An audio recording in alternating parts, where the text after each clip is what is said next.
Les faits intéressants et premiers sur le Bas-Congo. Le Bas-Congo est l'un des 3 plus grands groupes ethniques de la République démocratique du Congo. Leur population est estimée à 12 millions de personnes et on les trouve mieux dans la partie nord-ouest du pays, Congo central. Vous pouvez également les trouver en Angola, au Congo-Brazza et Gabon. Le peuple Bas-Congo a une histoire riche et diversifiée avec de nombreuses légendes et mythes transmis de génération en génération. Le but de la mythologie est de servir de boussole à chaque génération et de créer une identité unique. L'une des histoires les plus populaires est celle de Vuluzi Kimbangu, l'ancêtre du peuple Né-Congo. La religion géante enterre Né-Congo avec presque la même population. De nombreux Bas-Congo sont traditionnels qui croient fermement en Fumu Kimbangu, Kipavita, Baungunsa et d'autres dieux. Les Bas-Congo, comme de nombreuses autres tribus africaines, ont une culture rapide, et certains de leurs délicieux plats qui ont acquis une reconnaissance internationale sont les pondou Yamadesu, les Fumbwa, les pondou, les kwanga, les makayabu et safu, etc. Le Bas-Congo ont tellement de noms unisexes, ils ont tellement de noms unisexes que vous ne pouvez pas facilement indiquer quel nom appartient à un garçon et quel nom appartient à une fille. Des noms comme Matondo, Luzolo, Zola, Makiese, Kiese, Nsimba et Nzuzi, un nom populaire pour les jumeaux, et d'autres sont tous des noms que portent les hommes et les femmes. Ils ont un grand nombre de jumeaux, ils aiment échanger des salutations et des frivolités. Les Bas-Congo ne plaisantent pas avec le respect, les manières et les salutations. C'est un élément essentiel de leur culture d'élever des enfants bien éduqués. Ils peuvent échanger des salutations dans une très large mesure. Ils aiment communiquer, parler et échanger des plaisanteries entre eux. Les Bas-Congo sont des bons gestionnaires. Les Bas-Congo sont sans aucun doute la tribu la plus éduquée du Congo. Physiquement, les Bas-Congo ont la couleur de la peau chocolat, ils ont des corps mous. Ils étaient cool et doux. Beaucoup de gens confondent cela avec de la lâcheté. Les femmes Bas-Congo ont les lousitou, qui dit les respects. Les hommes Bas-Congo sont trop romantiques et timides.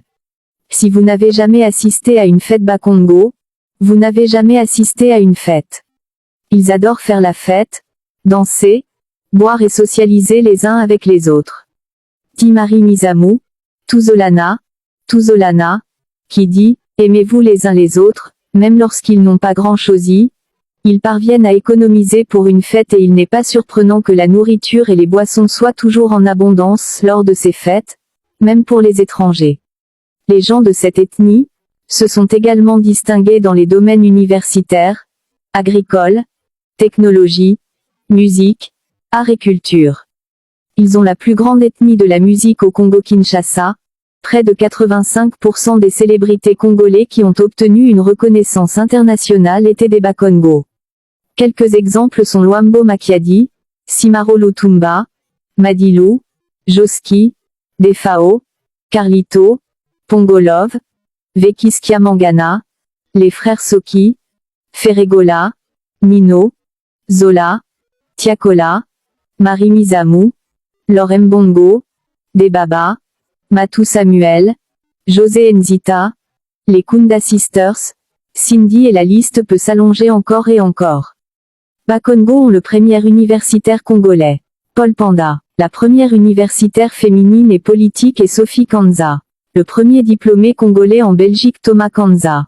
Les Bas-Congo ont le seul peuple du Congo d'avoir un Grammy Awards par Konono numéro 1 en 2011. Padio Mambenga serait le premier homme handicapé congolais à faire la musique et Pongolov la première femme handicapée musicienne.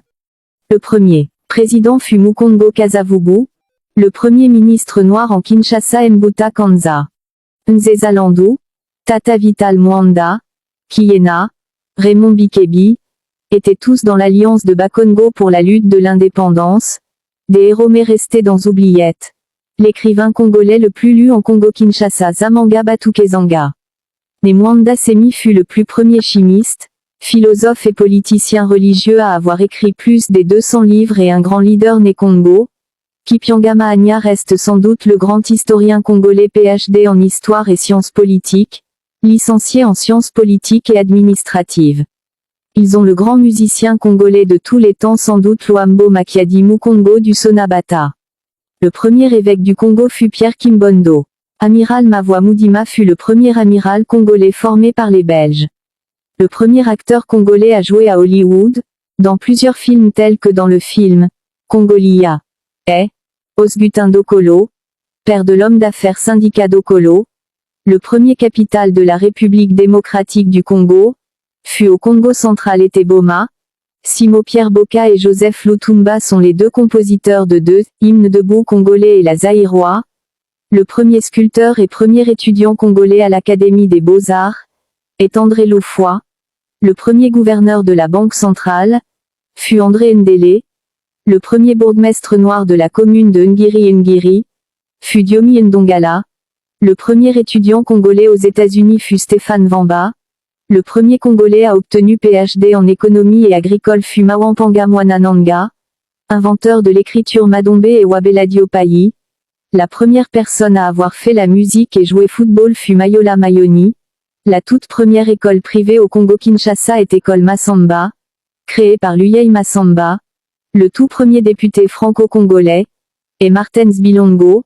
Bantandu Mpeza, Basile Ntondele et Kinikia Mpeza sont les inventeurs des produits pharmaceutiques qu'on connaît tous tels que Manadiar, Manalaria Manatu, Meyamycine, Niatention, Manacovid etc. La liste est longue, abonnez-vous et suivez Adonis pour la partie 2.